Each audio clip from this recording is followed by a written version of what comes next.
So we've done that. So we've done a wee bit of respect as far as some March is concerned. We didn't choose dates. We didn't choose the 11th of September for the battle. We didn't choose the date that the Queen died. So it's unfortunately, this is the day that we commemorate the guys who died here. The natural thing is to think that we just commemorate all the Scots who died here, but we don't. We commemorate the English guys who died too. Because most of these guys who fought for England didn't fight here out of choice. They fought because their feudal lords told them they had to come up here and fight. Different on the Scottish side, they were fighting for freedom, they were fighting for their country. They wanted to be here. But good men died on both sides. So today, we remember them. And I thank you all for coming to share that with us. First person I'd like to ask to say a few words is Gordon Aiken from the Society of William Wallace.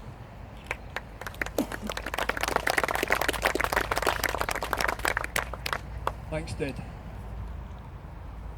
As Ted says, we're here today to remember and to commemorate the men who died at the Battle of Stirling Brig on 11 September 1297.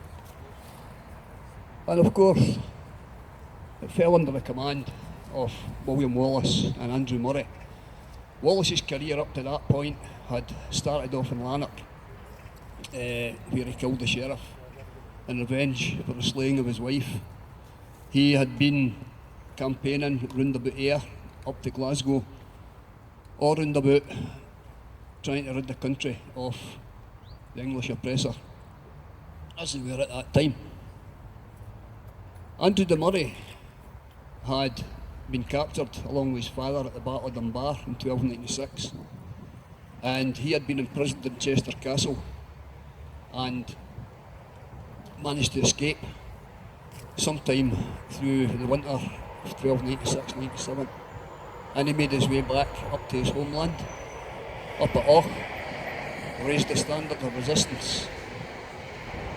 And of course, as we know, he met up with William Wallace round about Dundee as Wallace was besieging Dundee Castle.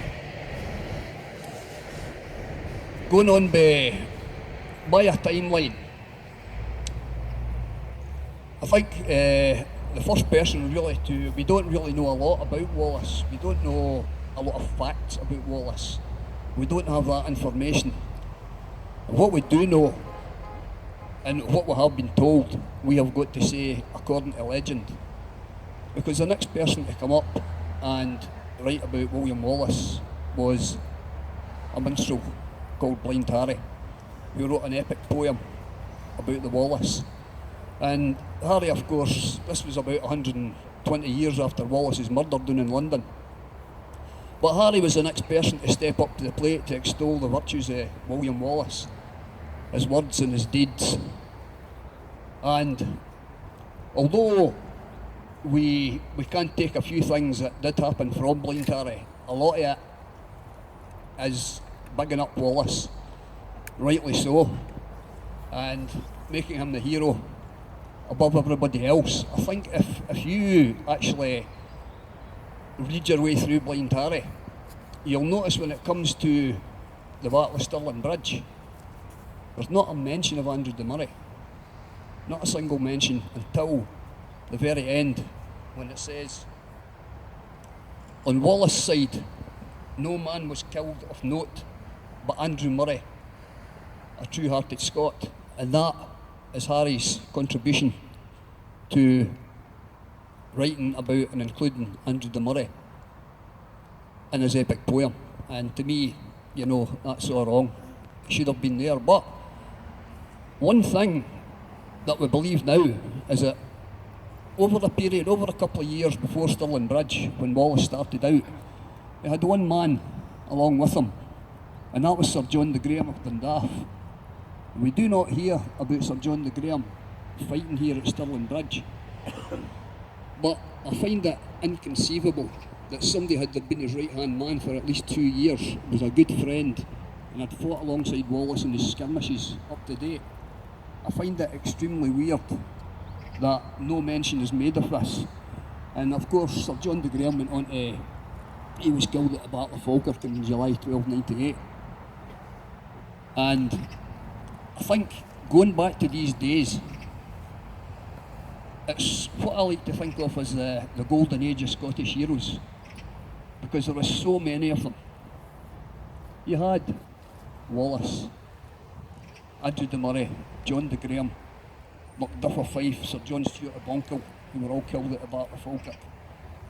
You go on to Robert the Bruce, James Douglas, Thomas Randolph, Robert Keith, Neil Campbell, the list goes on.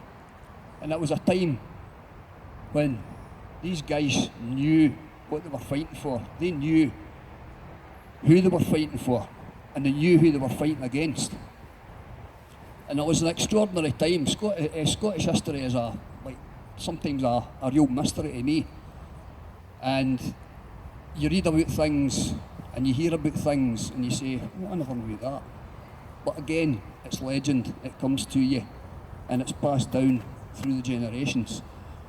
Now, the next time that Wallace is really, it does, if you go through the centuries, it kind of goes back and forward with Wallace's popularity. Robert Burns extolled the virtues of Wallace, and he was a great Wallace man. And after Burns passed on, surprisingly, it turned to an Englishwoman, Jane Porter, who was a romantic novelist in Victorian times, and even before. Now, Jane Porter wrote a book called The Scottish Chiefs, and it was all about Wallace and his exploits and deeds, the Battle of Stirling Bridge. And this started an interest in William Wallace once again. And then a campaign comes along for a national Wallace monument.